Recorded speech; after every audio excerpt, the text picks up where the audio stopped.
Okay, good morning, my dear student. Today I am going to start new topic. The name of this topic is what changed after October means अक्टूबर के बाद क्या बदलाव हुआ। जैसे हम लोगों ने देखा कि अक्टूबर के पहले जो फरवरी रेवोल्यूशन हुआ, फरवरी क्रांति हुई, फिर अक्टूबर के बाद कुछ बदलाव हुआ। उस अक्टूबर क्रांति के बाद कुछ बदलाव, उस बदलाव को हम लोग चेंज को देखेंगे। देखिए, the Bolshevik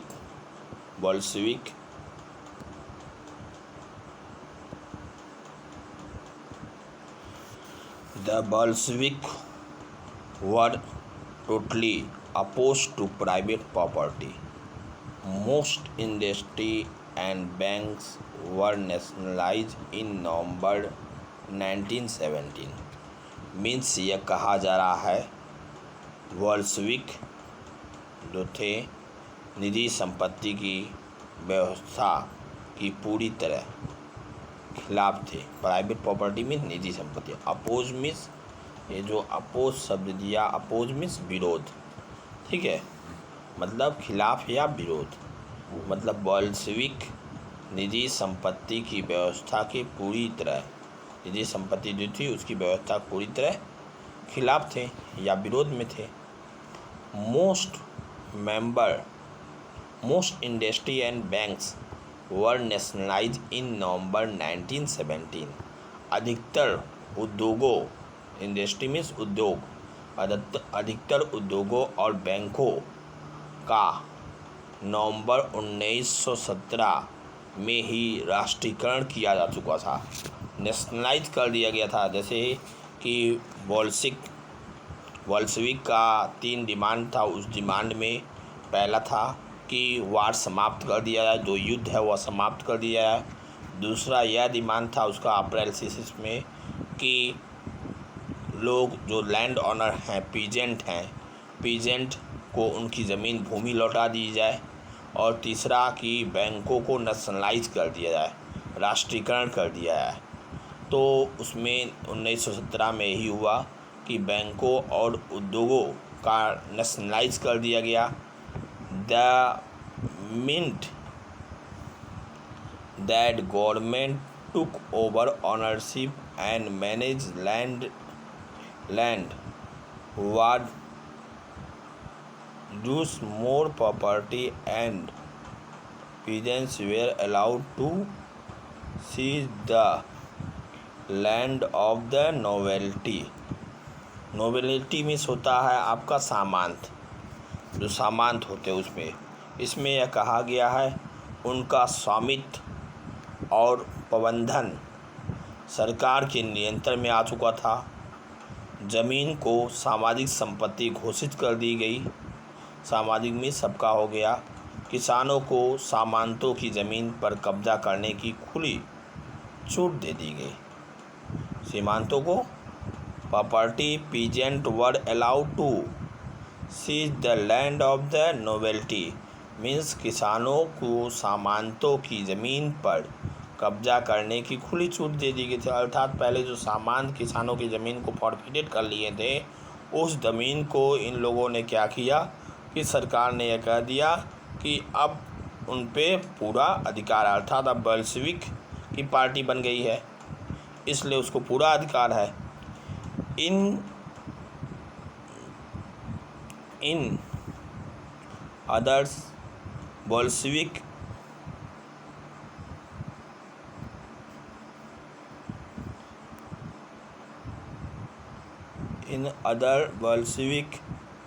enforced the partition of large houses according to family requirement।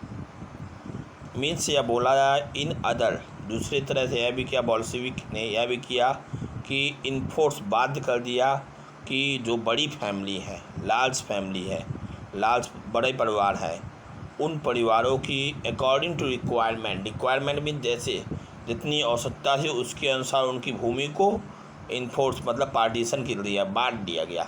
बड़े परिवार में ज़मीन को बांट दिया गया। दे बैंड, एक मिनट, दे बैंड, फिर उन लोगों ने क्या किया कि ज़मीन को बांट दिया, पार्टीशन कर दिया।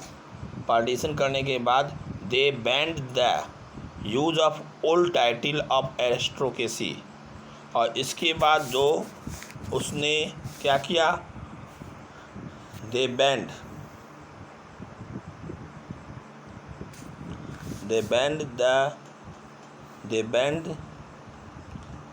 The use of old title